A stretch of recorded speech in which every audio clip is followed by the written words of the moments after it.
আসসালামু আলাইকুম, স্বাগত জানাচ্ছি আরটিভি রাতের সংবাদে। আপনাদের সঙ্গে আছি আমি নাবিলা হাসান। নির্বাচনের সময়সীমা কমিশনের হাতে নেই। ঐকমত্যের প্রেক্ষিতে প্রধান উপদেষ্টার নির্দেশনা অনুযায়ী নির্বাচন অনুষ্ঠিত হবে বলে জানিয়েছেন নির্বাচন কমিশনার আবুল ফজল মোহাম্মদ সানাউল্লাহ।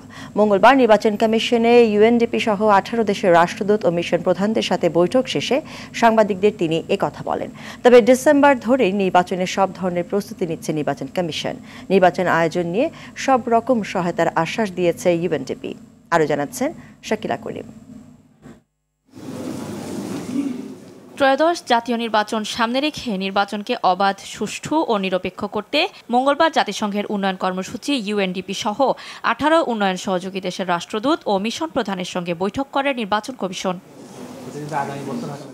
বৈঠক শেষে ইউএনডিপির আবাসিক প্রতিনিধি স্টেফান লিলার জানান, ভোটার তালিকা হালনাগাদ, ভোটারদের ভোটে উদ্বুদ্ধকরণ সহ সুন্দর একটি নির্বাচনের জন্য সব ধরনের সহায়তা করবে ইউএনডিপি।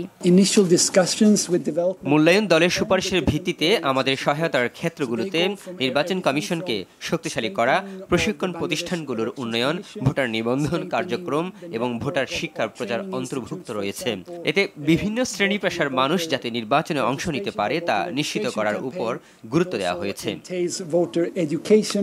এ সময় নির্বাচন কমিশনার আবুল ফজল মোহাম্মদ সানাউল্লাহ জানান, নির্বাচনের সময়সীমা কমিশনের হাতে নেই।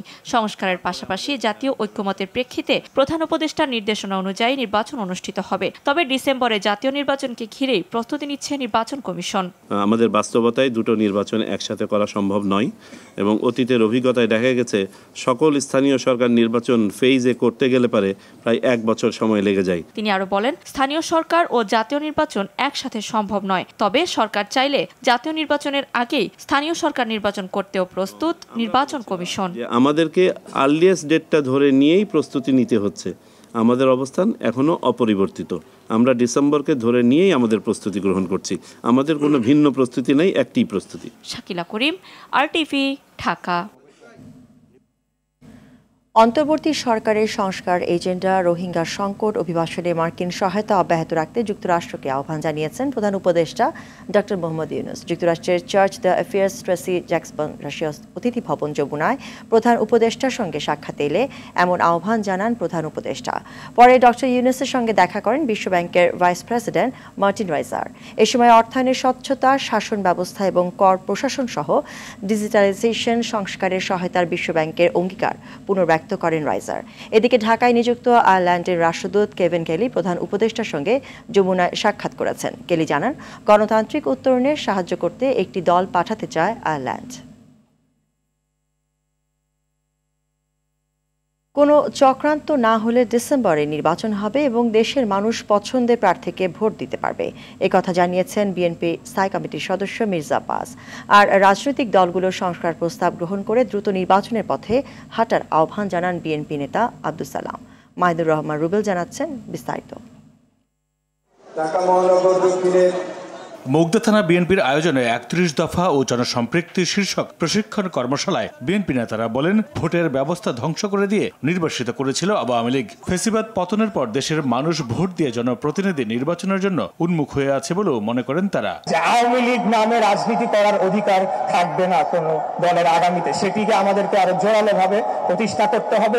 বিএনপির স্থায়ী কমিটির সদস্য মির্জা আব্বাস বলেন, স্থানীয় সরকার নির্বাচনের জন্য বিএনপি আন্দোলন করেনি। বলেন, জাতীয় নির্বাচনের আগে স্থানীয় সরকার হলে গর্ত থেকে বের হবে আওয়ামী লীগ। অশুভ শক্তির খেলা দেশের মানুষ রুখে দেবে বলেও জানান আব্বাস।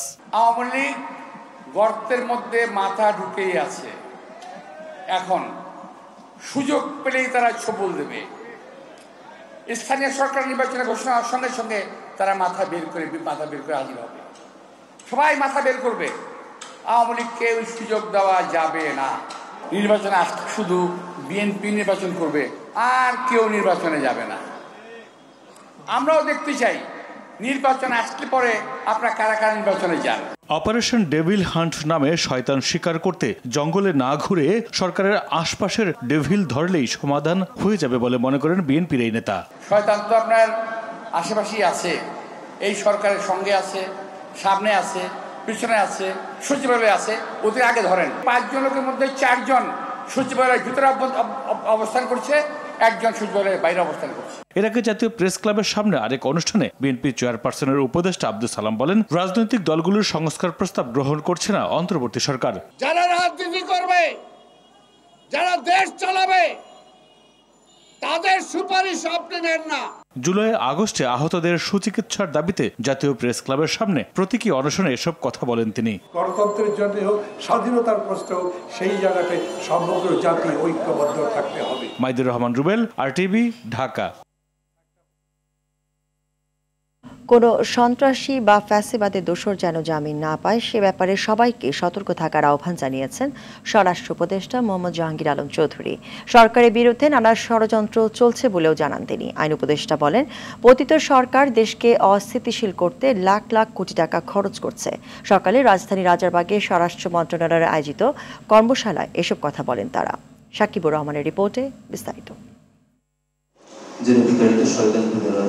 পরিবর্তিত পরিস্থিতিতে মানবাধিকার ও পরিবেশের উপর গুরুত্বসহ আইন প্রয়োগ বিষয়ে কর্মশালার আয়োজন করে স্বরাষ্ট্র মন্ত্রণালয়।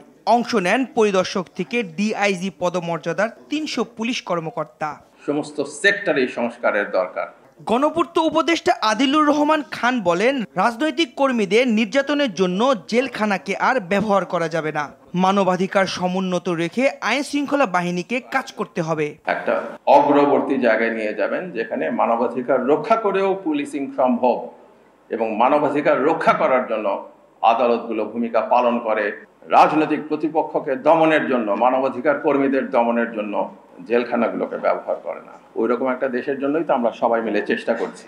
পুলিশ ও বিচার বিভাগ সঠিকভাবে কাজ করলে মবতন্ত্রের অবসান হবে বলে মনে করেন আইন উপদেষ্টা।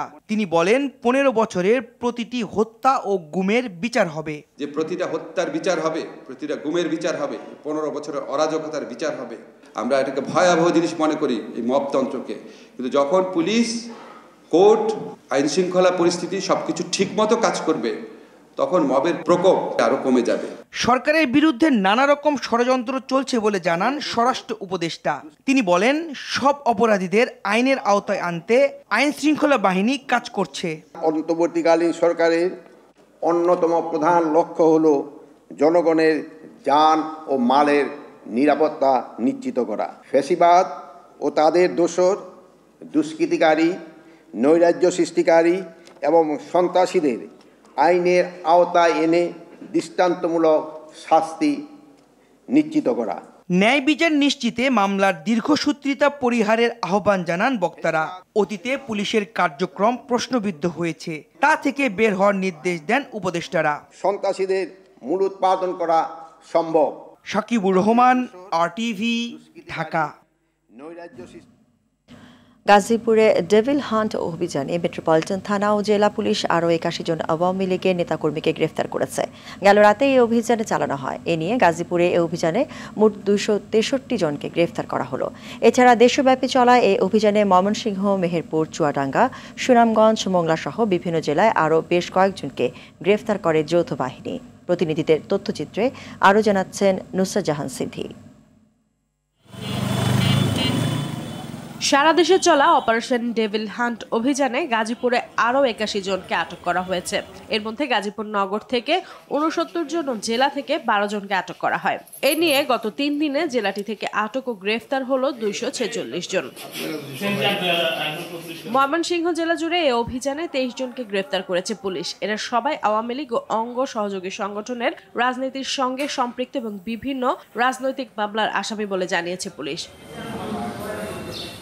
বাগেরহাটের মোংলায় রাতভর অভিযানে বিদেশি অস্ত্র ও গোলাবারুদ সহ 8 জনকে আটক করেছে কোস্টগার্ড।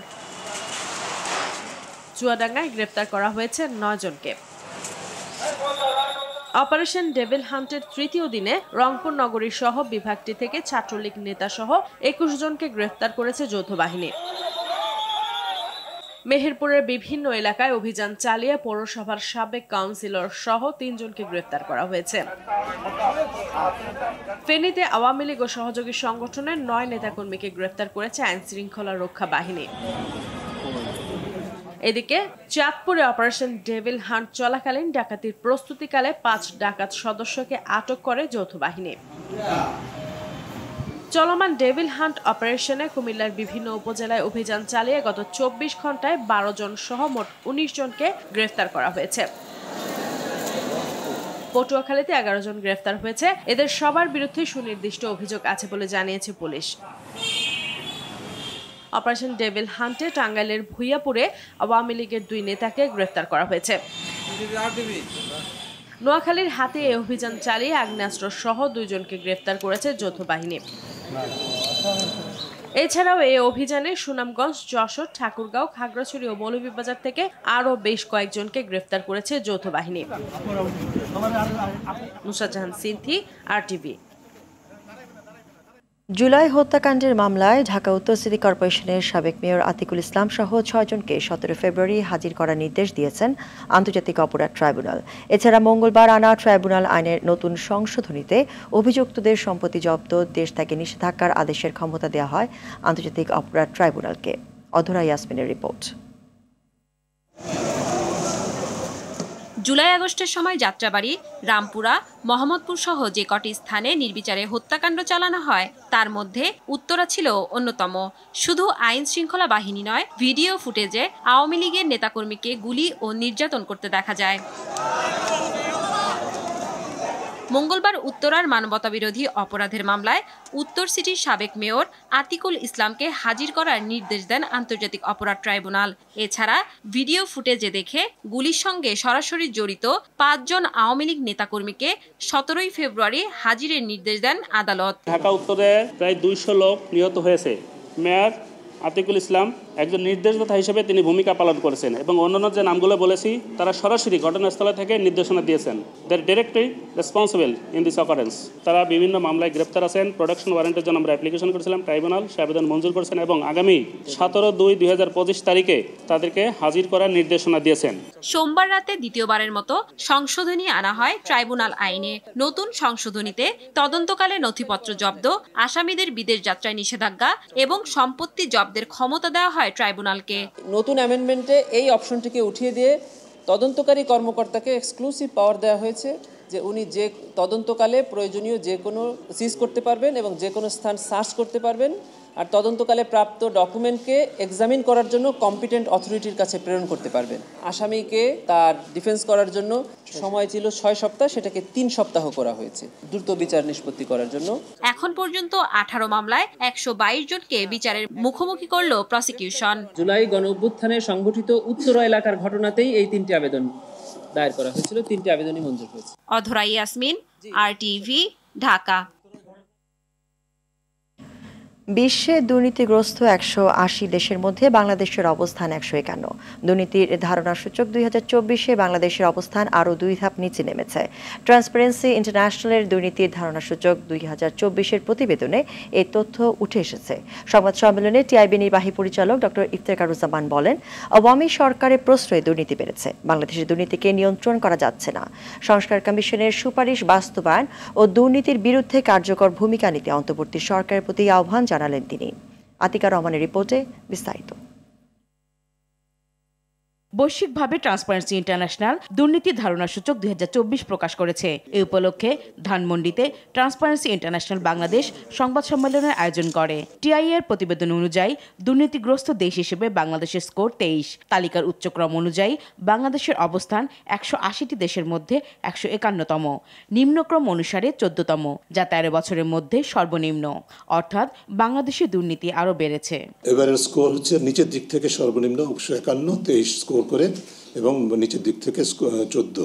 আফগানিস্তানের পরেই বাংলাদেশ। এশিয়া প্যাসিফিকে 35টা দেশের মধ্যে বাংলাদেশের অবস্থান 5ম, অর্থাৎ অত্যন্ত বিব্রতকর।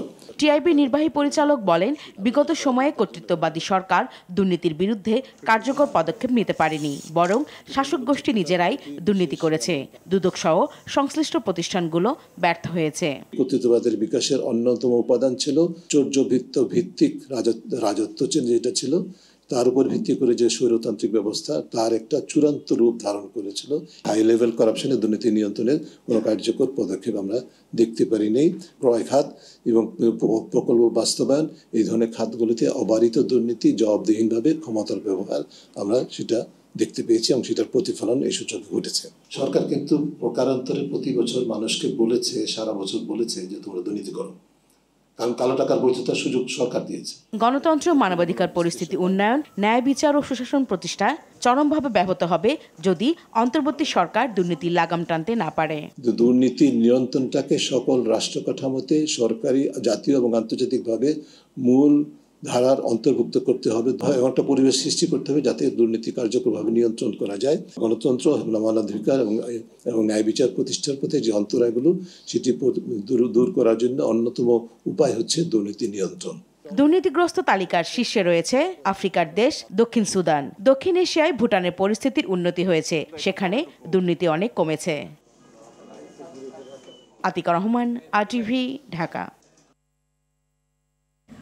15 কোটি টাকার অবৈধ সম্পদ অর্জন ও 10টি ব্যাংক অ্যাকাউন্টে 296 কোটি টাকার সন্দেহভাজন লেনদেনের অভিযোগে সাবেক শিল্প প্রতিমন্ত্রী কামাল আহমেদ মজুমদার এবং তার ছেলের বিরুদ্ধে আলাদা দুটি মামলা করেছে দুর্নীতি দমন কমিশন। দুদকের প্রধান কার্যালয় মহাপরিচালক মোহাম্মদ আক্তার হোসেন বলেন, কামাল মজুমদার ক্ষমতার অপব্যবহার করে অবৈধ সম্পদ বানিয়েছেন। এছাড়া নিজ নামে ও প্রতিষ্ঠানের নামে বিভিন্ন ব্যাংকে পরিচালিত 10টি হিসেবে সন্দেহজনক লেনদেন করেছেন। তার ছেলে শাহেদ আহমেদ মজুমদার আয় বহির্ভূত 2,39,00,000 টাকার সম্পদ অর্জনের প্রমাণ পেয়েছে দুদক। জনাব কামাল আহমেদ মজুমদার, সাবেক সংসদ সদস্য, ঢাকা 15, সাবেক শিল্পমন্ত্রী, নিজ নামে ও প্রতিষ্ঠানের নামে বিভিন্ন ব্যাংকে পরিচালিত 10টি হিসাবে প্রায় 296 কোটি টাকারও বেশি টাকা সন্দেহজনক লেনদেন করার অপরাধ প্রাথমিক অনুসন্ধানকালে প্রমাণিত হয়েছে। তাই তার বিরুদ্ধে দুর্নীতি প্রতিরোধ আইন 1947 সংশ্লিষ্ট ধারায় মামলা রুজুর সিদ্ধান্ত গৃহীত হয়েছে। সাগররুনি হত্যাকাণ্ডের বিচার সরকারের অগ্রাধিকার তালিকার শীর্ষে আছে বলে জানালেন পরিবেশ, বন ও জলবায়ু উপদেষ্টা সৈয়দা রিজওয়ানা হাসান। সন্ধ্যায় জাতীয় জাদুঘরের নলিনীকান্ত ভট্টশালী গ্যালারিতে Sagar Runi human rights photo award প্রদর্শনীতে তিনি এই কথা বলেন। পতিত সরকার বিচার না করার জন্য সময় ক্ষেপণ করায় বিচার পাওয়া নিয়ে সন্দেহ দানা বেঁধেছে বলে অভিযোগ করেন রিজওয়ানা হাসান। পুলিশ সঠিক তদন্ত করলে বিচার প্রক্রিয়া দ্রুত নিষ্পত্তির ব্যাপারেও আশা জানান পরিবেশ উপদেষ্টা। বিচার প্রক্রিয়ার উপর, তদন্তের উপর সরকার কোনো রকম প্রভাব বিস্তার করছে না। এর আগে যেটা হয়েছিল, প্রভাব বিস্তার করা হয়েছিল, সেজন্যই বিচারটা হয়নি। পুলিশ যদি চায় ঠিকই আসামি ধরে ফেলতে পারে। এখন অনেক বছর ধরেনি, সেটার একটা ভার তো আমাদেরকে বহন করতেই হচ্ছে। তদন্ত রিপোর্ট যদি ঠিক মতন আমাদেরকে তথ্য উপাত্ত দিতে পারে, বিচার অবশ্যই হবে। সরকারের পক্ষ থেকে প্রাধিকার মামলার যে তালিকা করা হয়েছে তার মধ্যে এইটা একদম শীর্ষের দিকেই আছে। ডেভিল হান্ট অভিযানের আওতায় সাংবাদিক দম্পতি সাগররুনি হত্যাকারীদের গ্রেফতারের দাবি জানিয়েছেন সাংবাদিক নেতারা। ঢাকা রিপোর্টার্স ইউনিটিতে হত্যার বিচার দাবিতে প্রতিবাদ সমাবেশে এ দাবি জানায় তারা। তদন্ত প্রতিবেদন দেওয়ার দাবিতে বুধবার স্বরাষ্ট্র মন্ত্রণালয় স্মারকলিপি দেবে সাংবাদিকরা। এদিকে তদন্তে বাধা দেওয়া অনেককে চিহ্নিত করা গেছে বলে জানান আইনজীবী শিশির মুনির। আরও জানাচ্ছেন বিপুল দেব রায়। সাংবাদিক দম্পতি সাগর সরোয়ার ও মেহরুরুনি হত্যাকাণ্ডের 13 বছর পার হলো। 2012 সালের 11 ফেব্রুয়ারি রাজধানীর পশ্চিম রাজাবাজারে ভাড়া বাসায় খুন হন মাছরাঙ্গা টেলিভিশনের বার্তা সম্পাদক সাগর সরোয়ার ও এটিএন বাংলা সিনিয়র রিপোর্টার মেহরুরুনি। ঘটনার পর অনেক চড়াই উতরায় পেরোলেও শেষ হয়নি মামলার তদন্ত কাজ। প্রতিবেদন জমা দেওয়ার তারিখ পিছিয়েছে 115 বার। তদন্তকারী সংস্থা র্যাব 12 বছরেও এই রহস্য উদ্ঘাটন করতে পারেনি। 5 আগস্ট পট পরিবর্তনের পর পিবিআই প্রধানকে আহ্বায়ক করে গঠন করা হয় উচ্চ ক্ষমতার টাস্কফোর্স। তবে অন্তর্বর্তী সরকারের 6 মাসেও মামলার কোনো অগ্রগতি নেই বলে অভিযোগ সাংবাদিকদের। এই সাগররুনি হত্যাকাণ্ডের বিচারকে একটি ফ্রিজে বন্দী করে রাখা হলো। আপনারা মনে রাখবেন, কিয়ামত পর্যন্ত এই হত্যার বিচার দাবি করে যাব আমরা। ঢাকা রিপোর্টার্স ইউনিটি আয়োজিত প্রতিবাদ সমাবেশে সাংবাদিক নেতারা বলেন, বিগত আমলে হত্যাকাণ্ডের রহস্য কুক্ষিগত করে বিচার কাজ বাধাগ্রস্ত করা হয়। যে সমস্ত সাংবাদিক নেতাদেরকে আমরা ফেরেশতার মতো সম্মান করতাম, তারা এক পর্যায়ে আন্দোলনটা কুক্ষিগত করে গণভবনের কার্পেটের নিচে জমা রেখে কিছু সম্মানের অর্থে বা কিছু আর্থিক সুবিধার জন্য বেইমানি করেছিলেন। সেই যে আন্দোলনটা ভাটা পড়ল এবং আমরা প্রতি বছর এটাকে ধরে কর্মসূচি নেই ঠিকই, কিন্তু ওই কার্পেটের তলের থেকে আর এটা ওঠে নাই। মানে নিশ্চিত যে তারা বিচার করবে না। ডেভিল হান্টিং এর আওতায় রুনি সাগর হত্যাকারীদের আনয়ন করুন।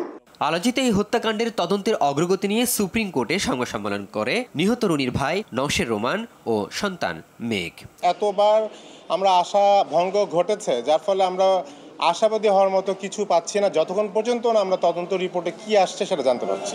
আশা করা যাচ্ছে যে পজিটিভ কিছু একটা শুনতে পারবো।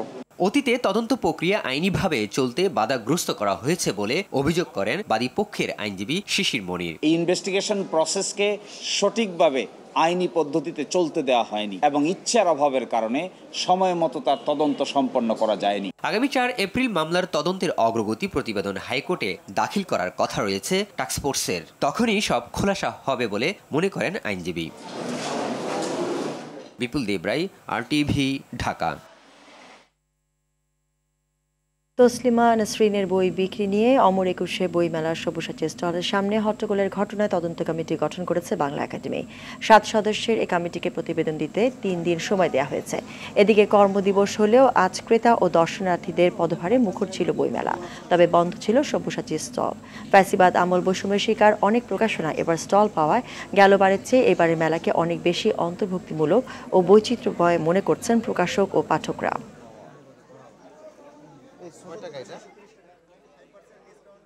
আমরা আসছি বইমেলায় দেখতে কিরকম আর কি, আমরা একটা অভিজ্ঞতা নেওয়ার জন্য আসছি। এখনো কিনা হয় নাই, তবে কেনার ইচ্ছা আছে।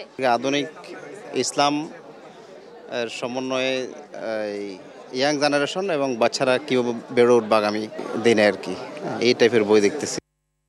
রাতের সংবাদ এই পর্যন্তই। মধ্যরাতের সংবাদ 1টায় দেখার আমন্ত্রণ রইল। ধন্যবাদ সবাই।